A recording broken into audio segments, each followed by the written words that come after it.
आप सबों को जय यीशु। आशा है आप सभी प्रभु की कृपा से अच्छे होंगे।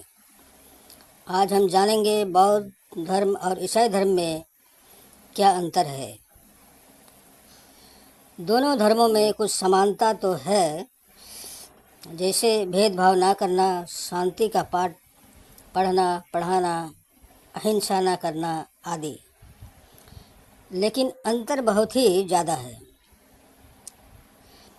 बौद्ध धर्म ईसा के 500 वर्ष पूर्व से है। यह धर्म मनुष्य मात्र का विचार और उसके कर्म पर आधारित है। ईसा ईश्वर से कोई लेना देना नहीं है। बुद्ध धर्म वाले नास्तिक होते हैं। यह धर्म ईश्वर से दूर करता है। इनके अनुसार कोई ईश्वर है ही नहीं। बुद्ध एक राजकुमार था। उसके धर्मात्मा स्वरूप पैदा होने का कोई भविष्यवाणी नहीं हुआ था। बुद्ध के ज़माने में लोग विभिन्न देवी देवताओं की पूजा, मूर्ति पूजा क्या करते थे। उसी से हिंदू धर्म, जैन धर्म विकसित हुआ। बुद्ध के संस्थापक तो थे, पर गौतम बुद्ध के अलावे अन्य बुद्ध का कोई अता पता नहीं है। बौद्ध धर्म से निकली शाखा का कोई एक नहीं, पर अनेक संस्थापक थे और हैं। बुद्ध ने शादी भी की थी और पत्नी तथा परिवार को त्याग दिए थे, जो आज के समाज में सर्वथा उचित नहीं है। बुद्ध में प्रारंभिक आत्मिक ज्ञान नहीं था। वे खुद ज्ञान की खोज में निकले थे और बाद में 80 वर्ष की आयु में ज्ञान प्राप्त किए थे। यही कारण है कि ये ज्यों की त्यों वैज्ञानिक खोज होती है, उसी अनुरूप विश्वास करते हैं।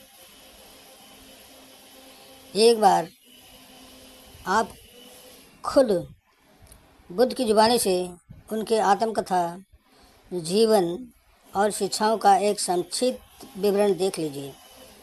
वे खुद कहते हैं, मेरा नाम सिद्धार्थ गौतम था और मैं एक राजकुमार था। मेरा जन्म लुम्बिनी में हुआ था, जो वर्तमान में नेपाल देश में है। मेरे पिता शुद्धोधन राजा थे और मेरी माता माया रानी थी। जब मैं 29 साल का था, मैंने अपने जीवन के उद्देश्य की खोज शुरू की। मैंने देखा कि लोगों को दुख और पीड़ा होती है और मैंने सोचा कि इसका कारण क्या है। मैंने कई गुरुओं से सीखा, लेकिन मुझे आत्मसंतुष्टि नहीं मिली। मैंने तपस्या करने का फैसला किया और जंगल में जाकर ध्यान और तपस्या करने लगा। मैंने अपने शरीर को कठोर तपस्या से कमज़ोर कर दिया, लेकिन मुझे अभी भी ज्ञान नहीं मिला। एक दिन मैं बोध गया में एक पीपल के पेड़ के नीचे बैठा था और मैंने ध्यान किया। मुझे अचानक ज्ञान हुआ और मैंने समझा कि दुख का कारण क्या है और इसे कैसे दूर किया जा सकता है। मैं बुद्ध बन गया, जिसका अर्थ है ज्ञानी। मैंने अपने ज्ञान को लोगों के साथ साझा करने का फैसला किया। मैंने अपने शिष्यों को शिक्षा दी, जिसे बौद्ध धर्म कहा जाता है। मैंने कहा कि दुख का कारण लालच, क्रोध और अज्ञान है और कि इन्हें दूर करने के लिए ध्यान, करुणा और ज्ञान की आवश्यकता है। मैंने 80 साल की उम्र में निर्वाण प्राप्त किया, जिसका अर्थ है कि मैंने अपने जीवन के उद्देश्य को पूरा कर लिया था। मेरे शिष्यों ने मेरी शिक्षाओं को आगे बढ़ाया और बौद्ध धर्म विश्व भर में फैल गया।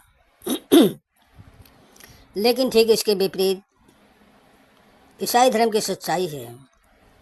ईसाई धर्म ईश्वर की सततता पर आधारित है और यह धर्म ईश्वर के पास ले जाता है।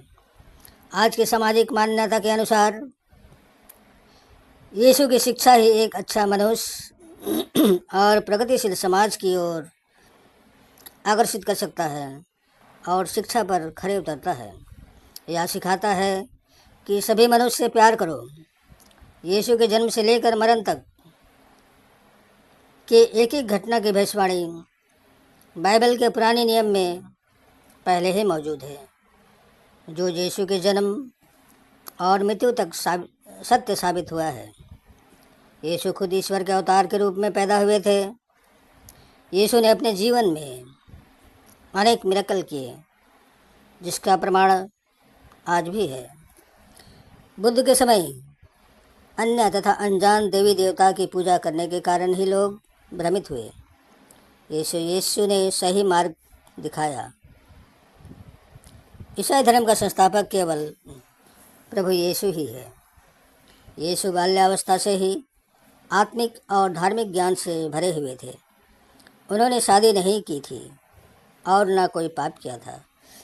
यीशु मसीह लोगों के पापों के उद्धार के लिए अपने प्राण दिए और तीसरे दिन मृत्यु से विजय पाए। वे जो भी उपदेश दिए वह आज के सामाजिक दृष्टिकोण से सर्वथा उचित है। उन्होंने शैतान को भी हराया है।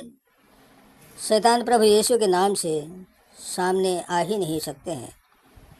भूत, जिसे बाइबल में बुरे दूत कहा जाता है, ईश्वर ने इन बुरे दूतों को पृथ्वी पर गिरा दिया है, जो मनुष्य को बुरे काम के लिए फंसाते हैं और पाप में ले जाते हैं। यीशु के चेलों ने यीशु के नाम पर अनेक मिरेकल के काम किए। इससे साबित होता है कि यीशु ही सच्चा ईश्वर के प्रतिरूप थे और अभी भी हैं।